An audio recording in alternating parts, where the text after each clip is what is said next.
All right, well, super stoked to get to talk about Ethiopian coffee with you all today. One of the things I want to share is this little ceramic pot, which is one of the cornerstones of Ethiopian coffee culture. It's called a jabeni pot. Mine's all dusty. It's been sitting in my lab. And it's used to pour into little ceramic cups that are called cine cups or espresso cups. For those of you who are just joining us, I'm sharing a little bit about the Ethiopian coffee ceremony while we wait for everyone to arrive. So this will sit on charcoal, not briquettes, but just chunks of charcoal with frankincense mixed in as the coffee ceremony takes place. And it happens all over Ethiopia. For those of you just joining, just getting ready for this here. So Ethiopian coffee ceremony is the cornerstone of the culture there. 3 times a day, 5 times a day, doesn't really matter. Wherever you go, you're gonna end up drinking coffee. And you'll be invited to take part in a lengthy, drawn out, and very lovely coffee ceremony, which looks like green coffee, similar to what Nossa Familia roasts. Roasted over like a skillet on charcoal, and it's roasted to the smoke point. So there's a lot of sensory amazingness that happens. Frankincense is put on some of the coals depending on where you are in the country, and that will fill the entire area with this distinct spicy aroma. Everyone gets to smell the smoke from the burning or roasting coffee beans before they are ground up and brewed in this jabeni pot, and then poured into the waiting cups and shared around. Fun fact about Ethiopian coffee ceremony, there are actually often 3 passes. So the first pass is just going to be, first time with the grounds, kind of like how some people will re-steep tea. The grounds will be steeped 3 times. Each time they get weaker and more sugar or cream is added. So kind of by the end, you're drinking dessert coffee, like very early Starbucks concept. And many families will begin their days with the Ethiopian coffee ceremony and finish their days. I've been part of Buna ceremonies. Buna is the Amharic word for coffee. I've been part of those ceremonies at like 9 p.m. Nobody cares. Doesn't seem like caffeine is an issue in Ethiopia. And it's a wonderful part of the culture that has a little different shape depending on where you are in the country. 82 different tribes in Ethiopia, every one of them having their own take on this distinct way of enjoying coffee. Some people will take popcorn and pop it on the same skillet that the coffee was roasted in, and then throw a little sugar or a little salt, sometimes just eat it without either. So you'll have this big woven tray of popcorn. You grab a handful and you sip your coffee each time it gets passed around. It's always the women who brew the coffee, and it's an honor to be the one in the house that's brewing the coffee. I think that from what I've observed, it is so fun to see how it's passed from mother to daughter. Obviously, it would be fun to see it passed to sons as well, but this is where we are at the moment. And being the person who serves that coffee is like being the person who's welcoming you into your home. So if you're an honored guest, often the mother or the grandmother of the house will make the buna. If you're on like a processing site, there will be someone whose job is just to do the buna for the visitors. And yeah, it's an enormously sensory and delightful part of being in Ethiopian coffee. Julie, just tap me when you're ready for us to begin. Yeah, thank you so much, Emily. I think that the participants are kind of slowing down with popping into the room. So I think this is a great time for Augusto to do some introductions, and we can get started. Thanks for coming, everybody. Hey, thanks, Emily, for that, painting that lovely picture. Can't wait to join you on one of those trips. This is really awesome. We're super excited about this coffee, and it's super fun to see some familiar faces joining us here. One of the things I'm really excited about this coffee is it really embodies our purpose as a company. Our stated purpose is to deliver farm direct coffee and nurture positive relationships locally and globally. And so this really fulfills that with Emily and her family having these great relationships in Ethiopia, helping curate these coffees.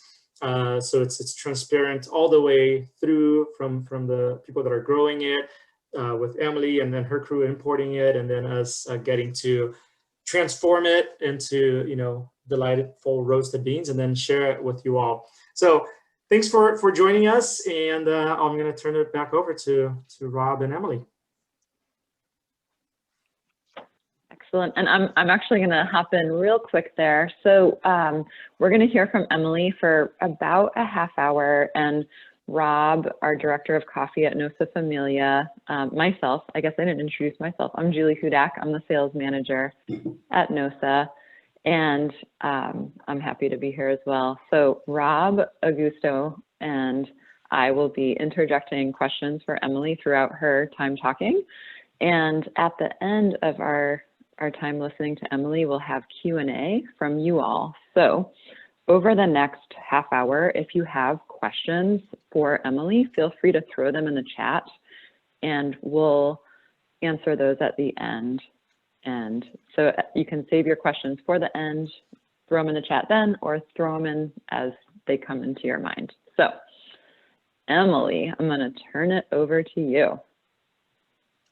Yeah, well, thank you all so much. Nossa Familia is one of my very favorite coffee companies in the whole world. And part of that's because I really am a huge fan of my friends who have created Nossa. And Augusto and Rob have been like coffee friends, personal friends for a number of years. I want to say since 2014, something like that.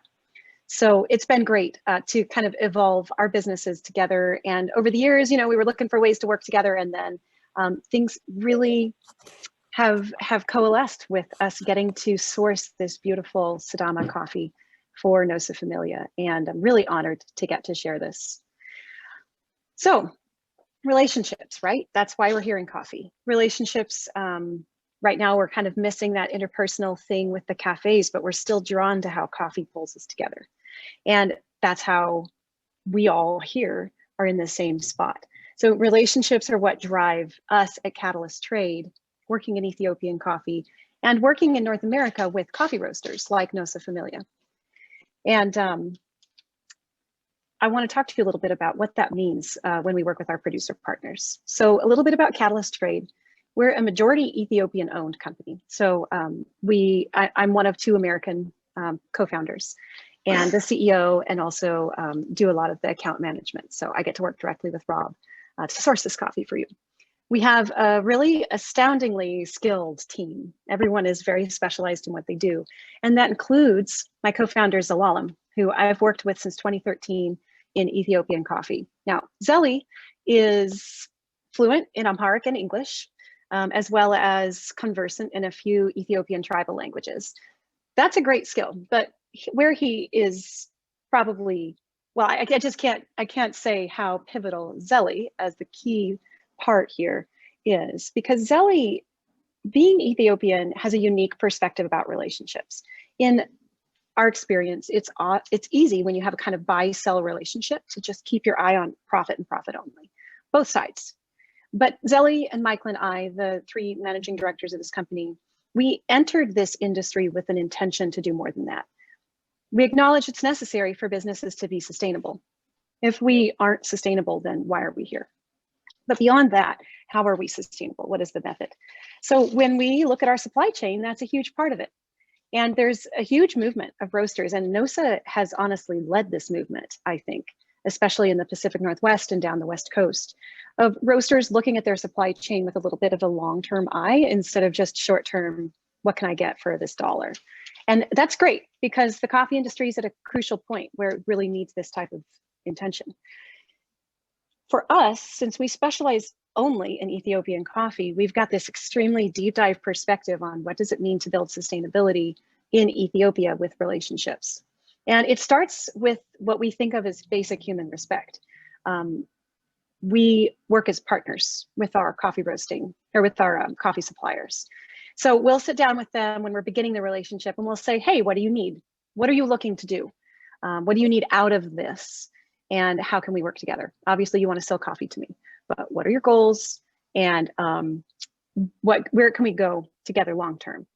And the flip side of that, looking at what they need, is looking at what we need.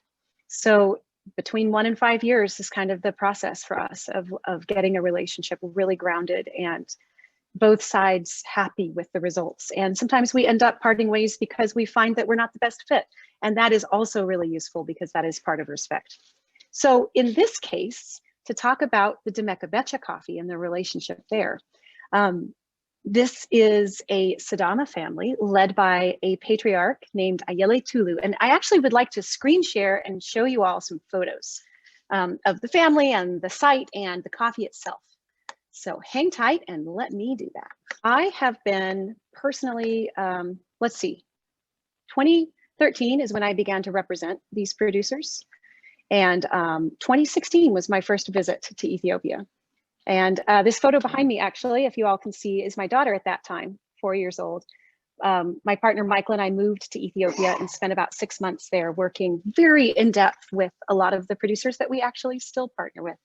And did a number of projects in the field and some very cool experiments, and wrote a case study on risk for coffee exporters that ended up pretty directly resulting in changing legislation in Ethiopia. It was quite good. So for me, my real baptism into Ethiopian coffee happened in the late 2016 period. And ever since, it's just been, that's been the focus. So this friendly gentleman, yeah, absolutely. This friendly gentleman is Ayele Tulu. You can see around his neck a traditional Sidama hand-woven scarf. And he and his family had these made to welcome us when we hung out together. This photo was taken in late December of 2019. So I haven't had the chance to be back to Ethiopia since this time due to COVID, but obviously our Ethiopian team has visited with Ayele many times. So if you look here, you can actually see that they had our name written in Amharic and in English, and then their name, their company name written in Amharic and English. Very, very special. So here is Ayele. Ayele is a mid-60s Sidama gentleman who was a part of the government in Awassa, which is one of the main, well, it's the biggest town or city in Sidama.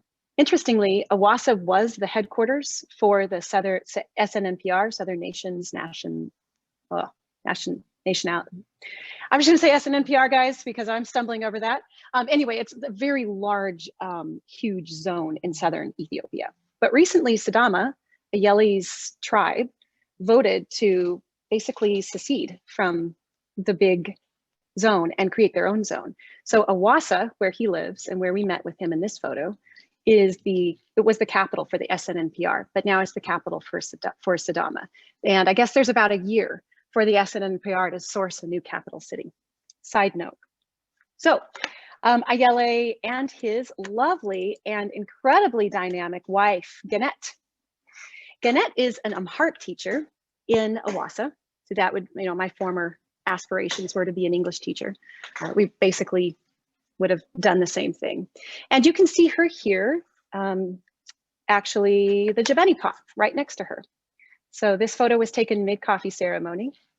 She was the lady of the house. She has servants and several daughters, but she wanted to serve for us this coffee to show us her honor. And Ganet and I really hit it off. So we kind of snuggled up close and exchanged. Well, neither of us speak each other's language, but we said a lot. Now, Ganet and Ayele's oldest son. Here's another fun photo. I miss Ethiopia. All right. Oh, it's so good to see pictures of people close together. It makes me I know, and maskless, right? To seeing that. Yeah, it's great. Oh yeah, you miss like hugging and the warmth of other bodies next to you. We'll get there again, my friends. Getting too many photos here. So Sigab here is their oldest son. Now, Sigab is a recent university graduate. He speaks English and he is incredibly enthusiastic about specialty coffee. He posts he has like 4 different Instagram accounts and posts several times a day on all of them. He's quickly learned that we in the coffee world love to see behind the scenes photos. And so he's taken a camera and just documented everything with the Demeka Becha project. And his younger brother, who's just about to leave college, whose name is Abanet, he's training Abanet to take over on some of the social media duties because Sigab would like to kind of take over for his dad. Here is a picture of Sigab with my partner and our director of sourcing and quality control, Michael. This is on site at Demeka Becha. Might even be your particular day lot behind you there in that cement hopper. And it might be worth explaining day lot to folks just real quick. Definitely, yeah. Actually, I would like to segue into talking about processing in Ethiopia. So any questions before I proceed, Julie, Rob, Augusto? Do you mind backing up really quick and talk a little bit about Ethiopia as the birthplace of coffee? I'd love to. Yeah, definitely.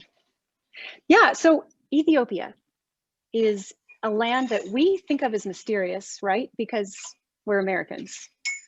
Really, it is a land of great history, incredible verbal and written tradition. It's a land that many view as holy and as the cradle of humanity. And most accounts, it is the birthplace of coffee. And that would be in the western part of Ethiopia, in the highlands of the Kingdom of Kefa. The Kingdom of Kefa was just lots of rainforests and nomad tribes. And a long time ago, so the legend goes, and I'm sure some of you who are coffee aficionados would have read this fun story, and it is really just kind of like an urban legend. But there was a goat herder who noticed that his goats were overly active and tried the berries that they'd been eating, found himself to be overly active, and thus was coffee and the effects of caffeine discovered. We don't really know exactly how coffee was discovered, but it does seem likely that coffee did originate in this part of the world. And there is an enormous amount of pride in the western part of Ethiopia about coffee. In fact, I think that I have time to tell this quick story. In 2018, my daughter and my business partners and I were in Kefa doing some sourcing, working with one of our partners there. And we left the city of Bonga, which is one of the bigger cities in Kefa. We left it to drive to Limu, so a long day's drive ahead of us, and we stopped because there was a huge wall of people walking toward us, holding signs, chanting, and we kind of got backed up until we ended up in a little hostel behind a gate. And we ended up staying there for 5 days because the people of Kefa were protesting that Facebook post from Ethiopia's coffee and tea ministry had said that the official birthplace of coffee wasn't actually Kefa, but it was Limu. And this just hit at the core of Kafinya pride. And there were some other factors there, some agitators and things like that. But the upshot of it is that the very peaceful people of Kefa protested for the very first time.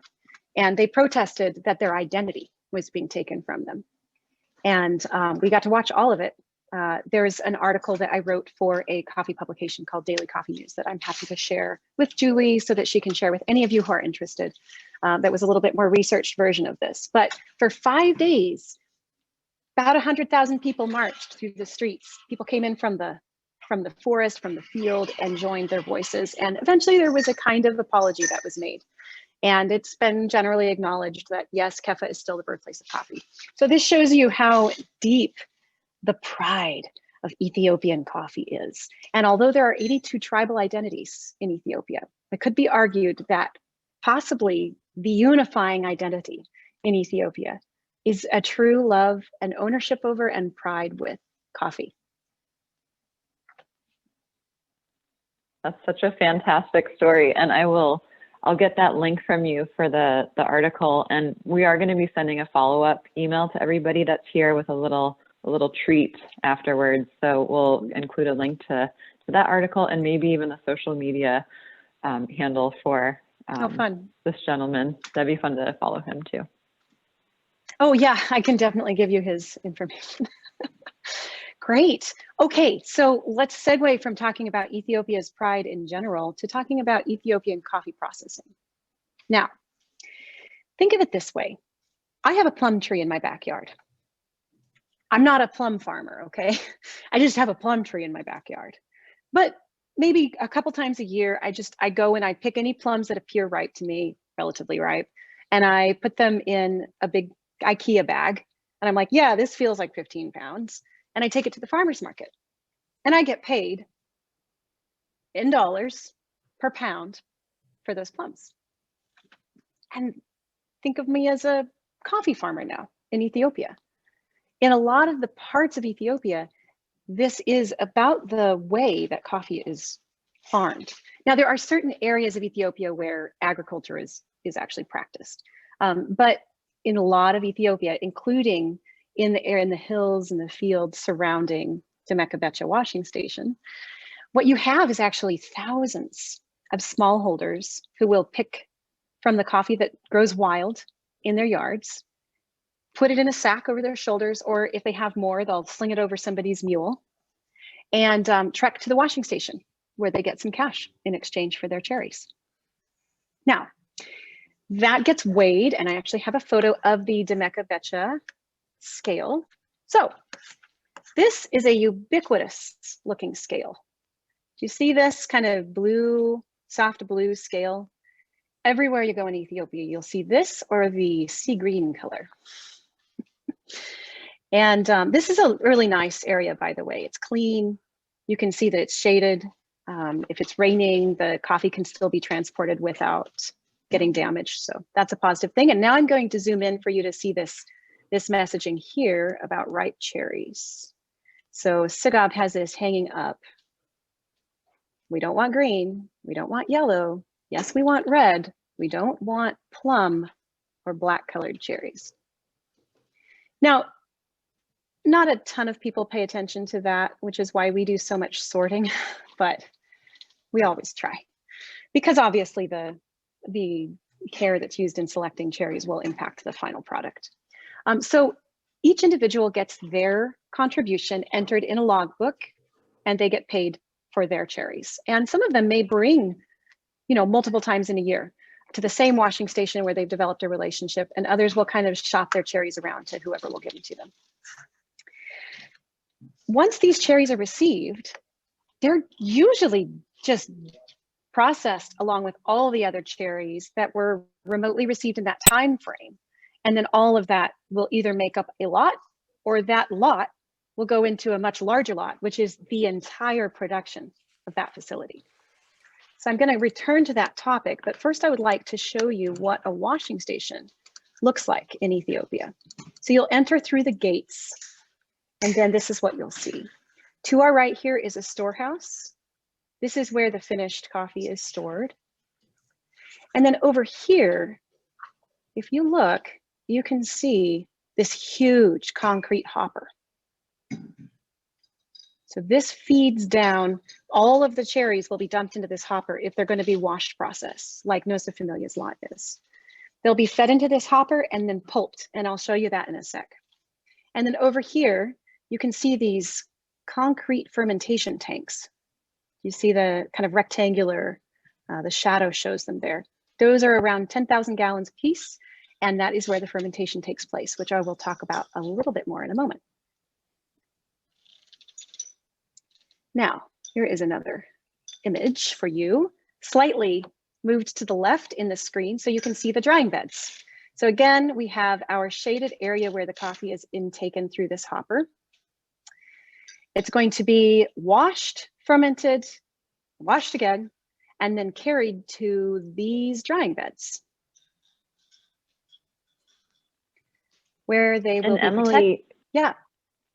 I was just going to say, for folks who maybe are not super familiar with the washing process, what does the fermentation do? Yes, for I'm the going to coffee show cherry? you. So I'll just walk you through sequentially, and then delighted to answer any questions. So from that concrete hopper, all these cherries will be, you can see the top of the hopper here in this kind of triangular shape.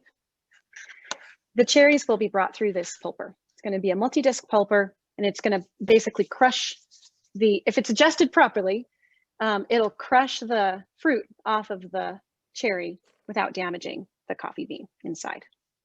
And obviously, my friends, there's some sorting that did not happen here. You can see this gentleman is picking out the leaves. You know, from a relationship standpoint, we always have to kind of balance our own perception of what is great coffee and what people are willing and able to do. And so I honestly think that this is a great example. As somebody who plans to work with the Demeka Becha site for a really long time, our partners, Sagab and Ayele and the family and the managers of the washing station, they understand that we want to see only ripe red cherries. However, what they're dealing with is what people bring in. And they can pay premiums for people bringing in only ripe cherries, which would be visually assessed. And obviously we incentivize that. So we pay extra if that practice is in place. But if they're unable to do that, or they choose not to, then you know, we have a lot of sorting techniques that we use to work around it. And each year is a new stab at communication, training for not just the team, but the kind of auxiliary partners, and yeah, a chance to move forward. So everything gets pulped here and then washed. So in your upper right-hand corner would be where that pulper was. And then we have these cement channels that run with river water for the pulped coffee to be scrubbed of all of the mucilage and the little bits of fruit and all of those things that are remaining. We took about 20 shots here. These guys really got into the photo shoot, but I really like this particular take. If you look, you can see that we have wooden rakes that are used. The gentlemen are barefoot. They walk along these concrete channels, and all day long they scrub the coffee and let it run out. So water is used to transport the coffee to its locations. Now, I don't know if I included a fermentation tank photo, so I will just tell you about fermentation. So after the coffee is washed, then it is channeled through to the fermentation tank, and that is where nature does its magic. And just naturally occurring process eats off all the goopy stuff, and we end up with pretty clean coffee.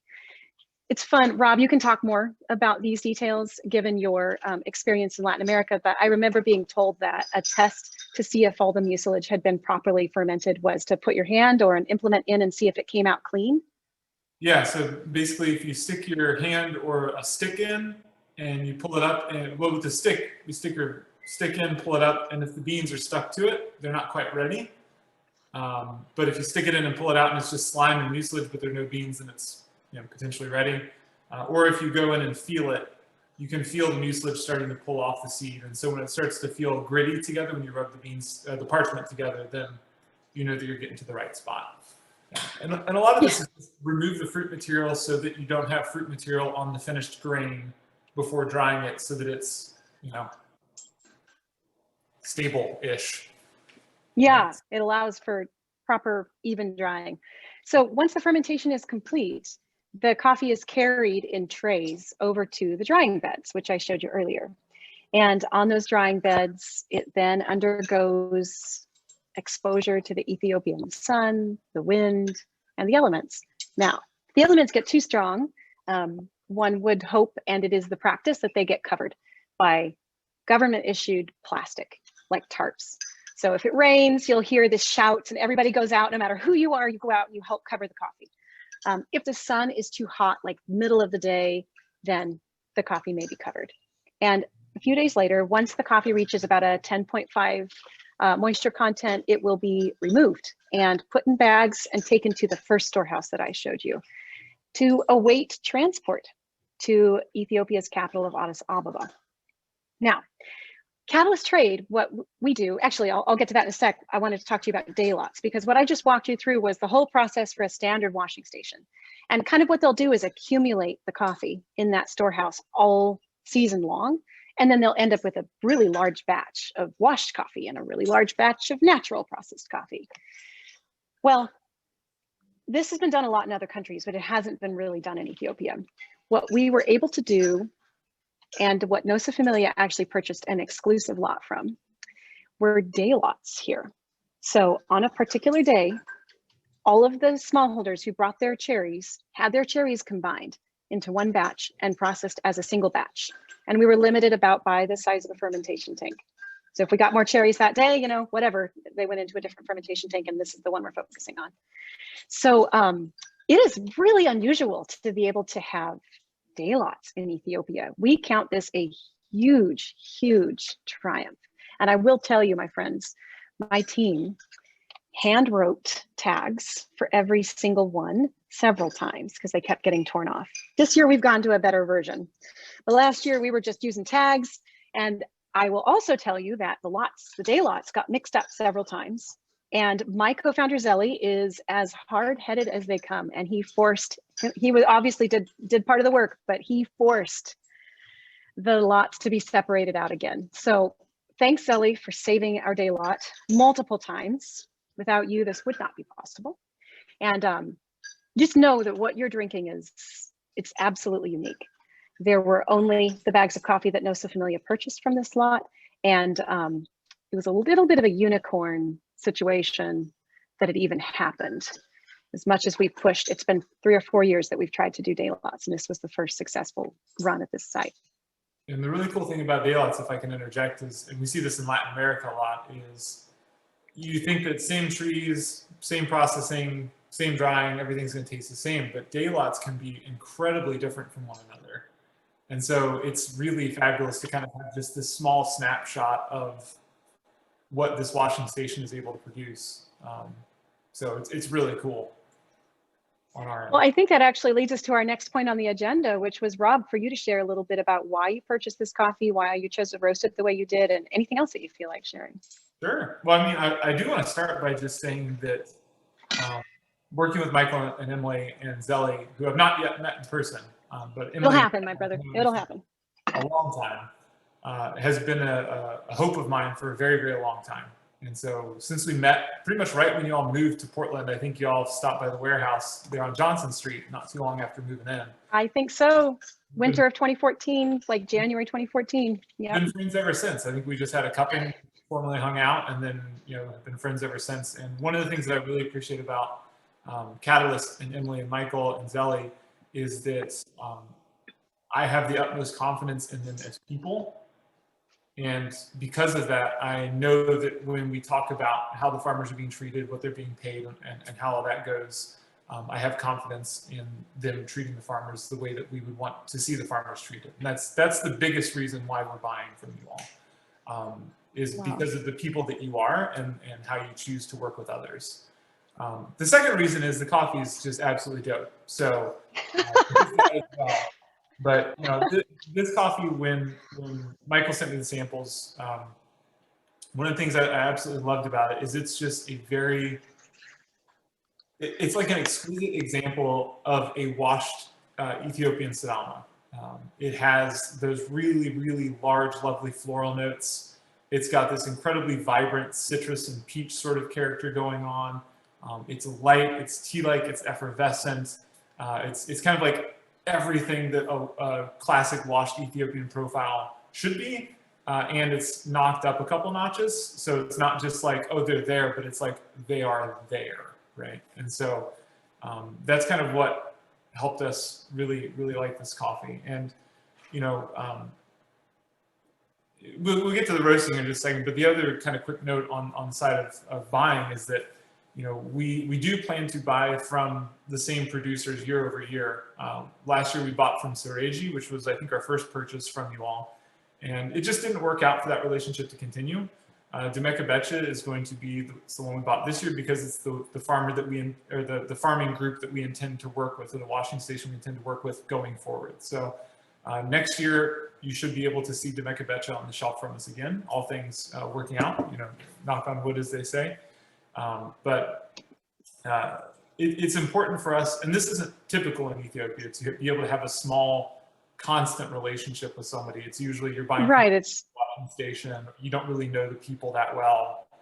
Very impersonal, which is why we haven't bought much from Africa as a company before. So without Catalyst, we probably wouldn't be buying from Ethiopia, frankly, or anywhere in Africa that we couldn't get a direct relationship. So now to the roasting, it's you know, I turned the beans brown and made them taste good is like the long and short of it. But the longer story is that we chose to roast the coffee quite quickly. We're getting to first crack closer to 7.5 minutes, which is a lot faster than some of our centrals. A lot of our centrals were hitting first crack closer to 9. Generally speaking, we're a little faster this year. But the reason for that is because I wanted to accentuate the floral notes that were present in the coffee. You go a little too long, floral goes savory. And so it's like savory floral, kind of like if you've had like a jasmine tea where the jasmine's maybe not the freshest, and it kind of gets a little bit of a beefy sort of character. You go too long, pushing first crack back, you end up dog food, and we didn't want to go there either. In terms of like this really heavy beef savory character. So, faster time to first crack. We went with the shorter development time because the development time really changes the acidity of the coffee, and we want the acidity in this coffee. This coffee is acidic on purpose. So we're trying to pull out that citrus. We're trying to pull out the peach, the floral notes for the shorter roast, and then our end roast level is very, very light.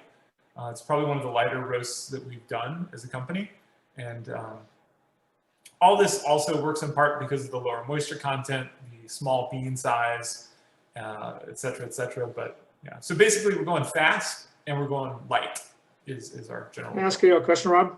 Yeah. So can you back up a little bit and talk about when we have coffee in our hands, how much of the flavor people are going to be tasting is the coffee itself? How much is it from the roasting process? And for people that might not know anything about roasting, when you say fast, are you talking about, are we roasting in 1 hour or 2 days or 15 minutes? Like for people that have, never gotten a chance to observe roasting. So just the basics.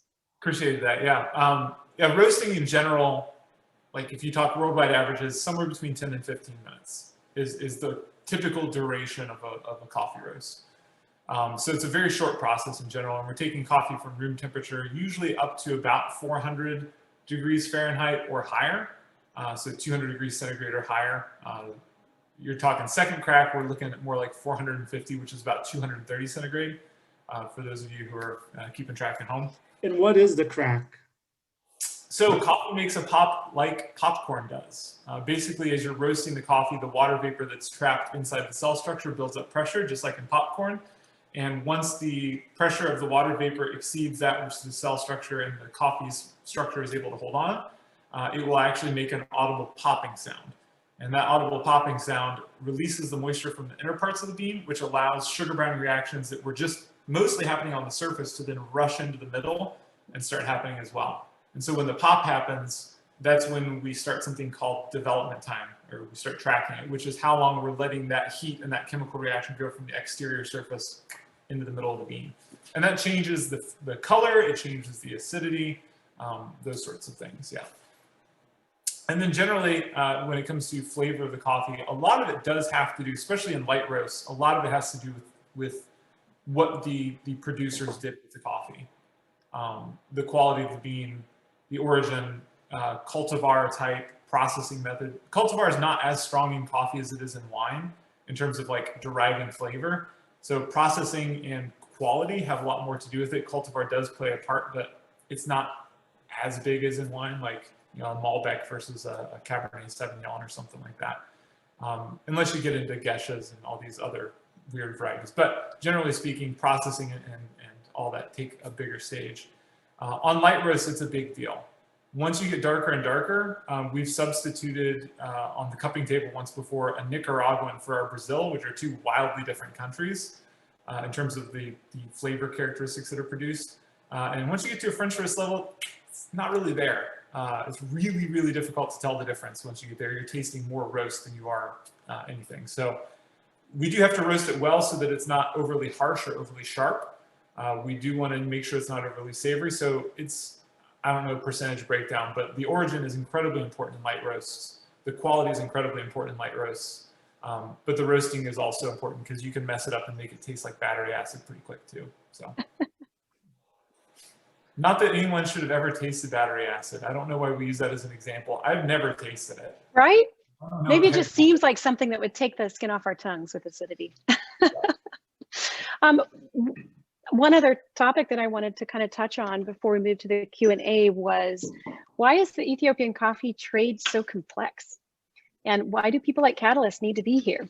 as a bridge between origin and roasters.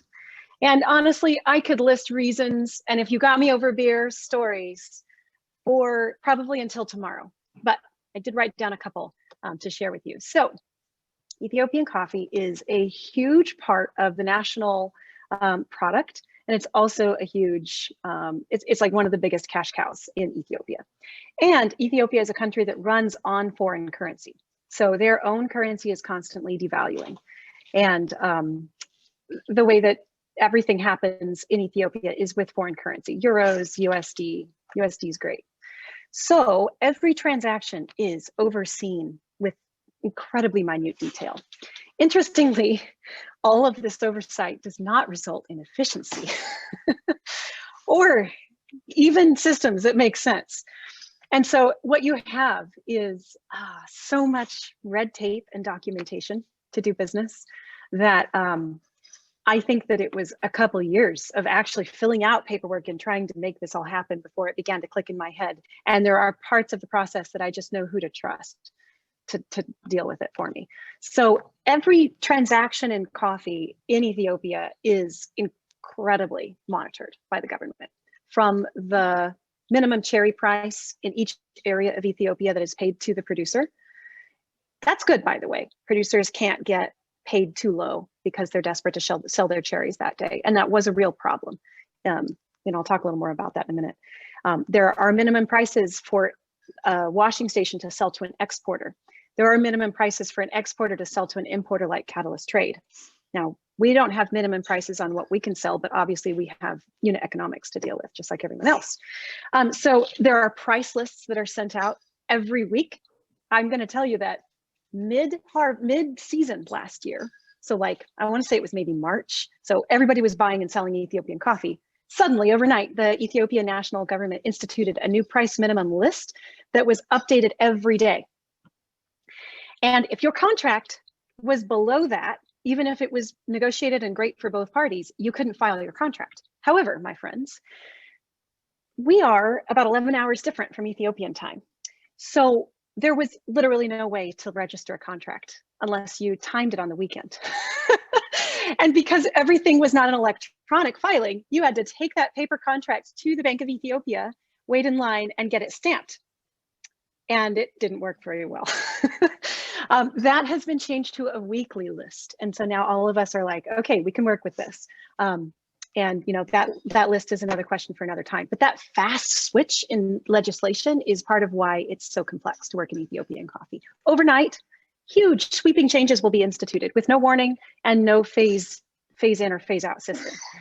One of those actually was the institution of the Ethiopian Commodities Exchange, or ECX, in the circa 2007, 2006 window. Prior to that, there were a lot of buyers who were able to work directly with coffee washing station owners and larger farmers to purchase the coffees, like you do in a lot of other countries. Sure, you had to register the contracts here and there, but you could do a transaction as a foreign entity directly with the person who produced your coffee.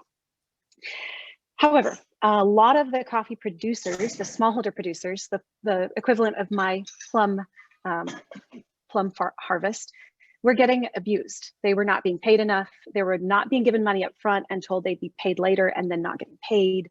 And for a lot of those people, coffee is their only cash crop. And they're using that money to buy uniforms for their kids for school and pay their rent on their hut. And it was really, really bad. So with the idea to protect these people, the Commodities Exchange was instituted very quickly, very little warning. And there were multiple layers put in place between buyer and seller. Ultimately, the ECX did work because those smallholders are now legislatively protected. I want to point out it wasn't really the foreign buyers who were abusing those producers. It was their local representatives. So that whole situation it was just legislatively resolved. Over the years, though, a lot of weaknesses arose where specialty buyers like Nossa Familia, like Catalyst Trade, and like many of our compatriots, we just needed more visibility on coffee, because with the ECX, there was zero traceability on coffee until you purchased it and committed to it and paid the money. And you only had one chance as an exporter to actually reject that coffee. And that was pre-evaluation, when it was still on the truck. and the truck was sealed. So literally no way to do risk avoidance and make sure that what you got matched the sample you were originally given. And you didn't get access to your traceability until after you'd purchased that coffee.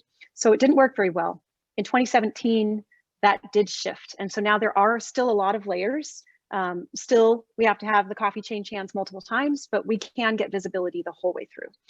And you need people like Catalyst who are just absolutely down the rabbit hole of figuring this out and, you know, constantly getting texts updating us with what people are doing to even know that you have some certainty of getting what you want in the future. And it remains incredibly complex and lovely ball of yarn that we get to keep untangling, and we feel very privileged to be doing it. That was great, Wow. Emily. Yeah, very beautiful. Thank you. If people want to start, you know, putting more questions on the chat, we'll get to those here in a minute. That was so thorough. And going back to why we started Nossa Familia, you know, the name Nossa Familia means our family in Portuguese. And my intention in the beginning was to work exclusively with my family in Brazil. We've been growing coffee there for 100 years. And then as we grew as a company and we started realizing that, you know, coffee is much like wine. It tastes very unique. Parts of the world will have unique profiles and unique cultures around it. And we wanted to do more, but it was very important to me and to our team that there was that familia element in everybody that we did business with. And that's, you know, I think it's clear here why we're working with Catalyst, with how much you all care. So thanks for bringing the stories and bringing us this pretty stellar coffee. Oh, thank you, Augusto. Thanks for inviting us all to be part of your family. Mm-hmm. Julie, do you want to run with the questions? Right. I would love to. So what's really cool for me is I know some of the people who are on this Zoom call, and Mario is in Ecuador, giving us the peace sign. So the first question comes from Mario, and he is also in the coffee biz. And his question is, what percentage of the coffee is washed and what percentage is natural process in the washing station? He also had a follow-up question about what happens to the water after the fermentation process, if there's any post-fermenting treatment. Great. From this particular washing station, it swings heavily toward washed. There's maybe a third. Last year, about a third of the coffee was natural processed, and the rest of it was washed, along with a few experiments that we ran with Sagav and his family. This year, they're probably going to have a little bit more natural process, but still emphasizing washed. They do it so well. Yeah, the water is funneled through to a lagoon where it evaporates, and where vertiform grass, which is this particular type of grass that's been introduced to help solve this problem, helps break down the mucilage and you know, stabilize the pH of what's left. And over time, it just kind of disappears. There are a lot of better ways to solve runoff from coffee processing, but this is where we currently are, and that's actually a step in the right direction in Ethiopia. Excellent, thank you. Interesting. Awesome. So the next question we have is, can't see who it's from here real quick, says, I've noticed that Ethiopian beans are often more expensive than coffee from other countries. Is this because of the government regulations and red tape that you discussed, or because it generally has a higher quality? That's a really good question. And I want to just make a blanket statement, and then I'll be more specific. Coffee should be more expensive than it is, 100% across the board. So people in the supply chain, no matter how much we try, are not getting enough. And that goes all the way through. It's not a lucrative industry unless you're a very large company, and then it's only lucrative at the top side. So with that statement made, yes, Ethiopian coffee is generally more expensive, and there are a number of reasons. Part of it is these price minimums. So if you have a legislated minimum price, obviously you can't go below it, and all you can do is tack costs on top of it. But also, cost of production is high in Ethiopia, as it is in just about every other part of the world. And the coffee itself has more logistics costs usually because it's coming from Africa. you'll notice that Kenyan coffees are often quite expensive, and other specialty African coffees are pretty costly as well. So it takes between 1 and 3 months for a shipping container of Ethiopian coffee to make it to the United States. There are a lot of costs associated and risk avoidance as well. Then again, as well, the coffee is just so spectacular that the market pays more for it. And it kind of, there's like a leveling effect where I wouldn't say that there's a net gain for people who work in Ethiopian coffee, but across the board, it's just more costly. Awesome. Thank you, Emily. So we're going to answer questions for about 10 more minutes. And I just, in case folks are jumping off early, I want to tell you, cut to the chase. We're going to send you a follow-up email with a 20% off discount code in case you're like, oh my gosh, I've heard about this coffee for the last 45 minutes and I really want to try it. We're going to give you a 20% off code that's valid through Sunday. So you can hop on our website, try out this amazing coffee, and which leads me to the next question. I'm going to throw it to Rob. Would you recommend a particular brew method to highlight the flavors of this coffee? Yeah, so brew methods can all kind of go to the same general direction if you want them to. So there's not necessarily, in my mind, a better or worse brew method. It's all about what you tend to prefer. So you can French press, and that's great. I will say French pressing tends to favor under extraction. So I've been giving French presses a lot longer than what you might expect. So I can tell you my quick French press technique nowadays. Using what we would consider a cupping grind or standard brew grind, dump the water into the coffee, 16:1 ratio. So for every 1 part of coffee, you have 16 parts water. Let it float there for 4 minutes, give it a quick stir in, wait 10 minutes, then put the plunger down and pour it out. So, and that's just because a lot of French presses don't have the thermal retention that you need. So just having it for 4 minutes only for brewing usually isn't quite long enough because the water loses temperature so quick. So that's kind of generally where I'm at. With those, pour over brew methods are great. V60s, Chemex, all these are fabulous. The most important thing when you're brewing coffee is having good water that's clean, free of odors, having a good coffee to water ratio. We tend to do 16:1.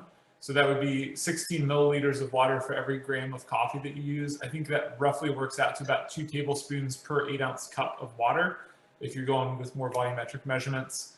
And then giving it the right amount of brew time for your grind size. The finer the grind, the less time you need. The coarser the grind, the more time you need. So kind of working that out to get the flavors that you're looking for or the flavors that you want out of the coffee would be my long-winded answer to your question. Now, that being said, I have been doing more French pressing lately, believe it or not, than anything else, but I still love a good V60. Awesome, thank you. All right, Emily, I got another one for you. Is there much difference between the Ethiopian coffee produced for the export market and the domestic market? I'm so happy with this question. So Peter, great question. Yeah, there's a huge difference. And again, we go back to Ethiopian legislation. To get as much foreign currency into the country as possible, it is actually not legal to sell to other Ethiopian entities anything that is what is considered an export grade coffee. So there is a designation in the grading system in Ethiopian coffee known as UG, or undergrade, and that exclusively is the kind of coffee that is sold within Ethiopia. All the better quality coffee is sold. I'll be honest with you and personal, my partners and I think that this is tragedy. We get the financial reason, but we hate this because it is actually something you see in a lot of coffee producing countries where the best quality coffee is exported. And what remains is what people drink. Now, again, coffee is coffee is coffee. If you love coffee, then it doesn't really matter. What you want is what you're used to and what you find pleasure in. And so I will say that across the board, people really do prefer in Ethiopia to drink the rougher undergrade coffees. But we make a point of, whenever we can, bringing roasted coffee back or roasting their own samples and preparing them to an industry standard way. I actually have a photo to share with you about this. So let me just quickly share this fun photo. We like to share Chemexes or V60s of our coffee with the staff of every washing station. This is the general manager of the Demeka Becha site, and he was consenting to let me take his photo in this beautiful afternoon light while he sampled the coffee that we made for him from the Demeka Becha site and prepared in a, I want to say it was a Chemex. Generally, people say it tastes like red tea or that it's very, very weak or what the heck is this? But often they like it. And so long-term, we have a really strong vision of reaching a point where we are influential enough because of the amount of coffee that we purchase in Ethiopia and the influence we exert that we can actually affect this type of legislation so that 10 years from now, Ethiopians can legally buy and sell top quality Ethiopian coffee within Ethiopia. There's my long-winded answer. It's a little close to home. We really want to see this change. Yeah, absolutely. One of my favorite memories over the last couple of years was going to Guatemala with Augusto. We're able to do a staff trip in non-COVID times to visit coffee producing partners in Guatemala, and the chance to sit down and drink the coffee that these farmers brew, processed, exported to the US. Rob figured out the roast profile, he roasted it, then we brought it back and then brewed it and drank the coffee together. It was like this really amazing meta and beautiful experience. And I hope that in the not too distant future, we can restart those trips and have some of you on this call join us. Well, to answer Augusto's question, well, as soon as it's safe, we want to have you. Yeah. Absolutely.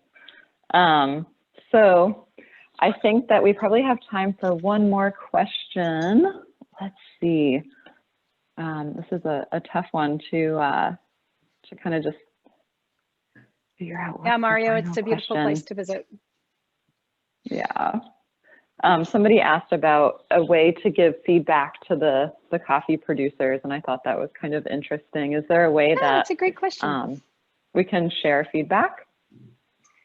Yes, obviously, I think long-term, we'd love to have like a special channel that you can do that with. But for now, you can pass feedback to the NOSA team. They'll pass it to us, copy and paste. We'll copy and paste and send it to our friends.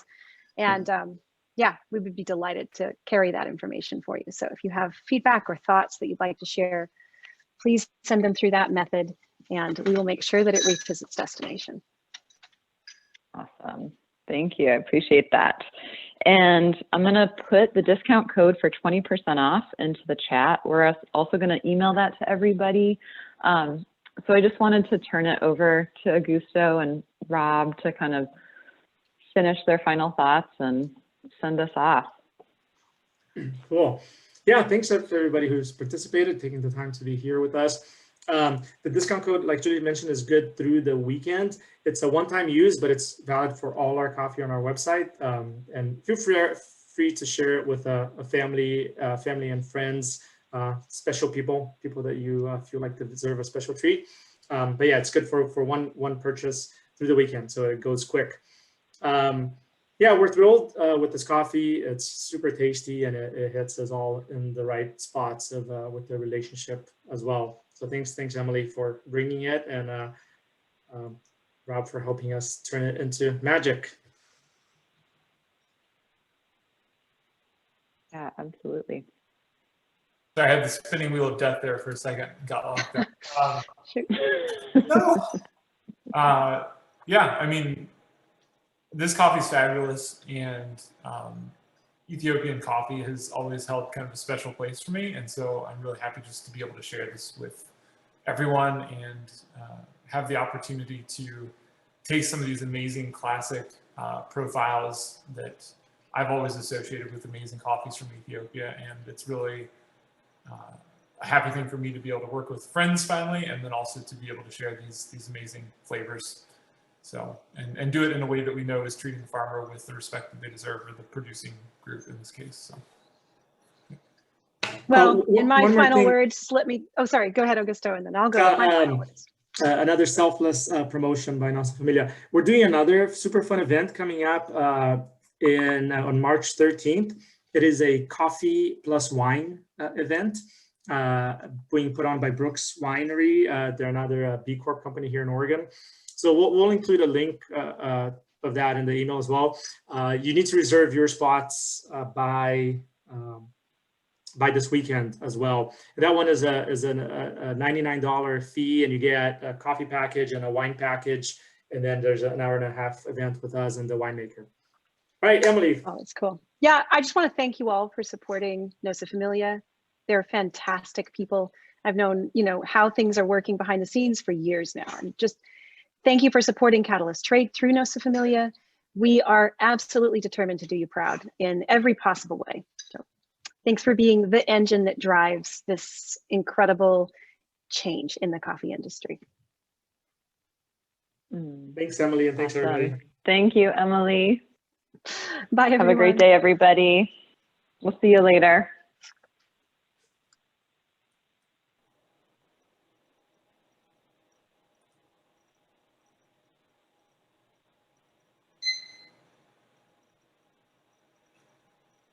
My mom's right there. I love it. I sent her a message. I was like, "Are you Julie's mom? Julie's awesome." Mom, you should go off mute. You can totally get her energy without her being off mute, though.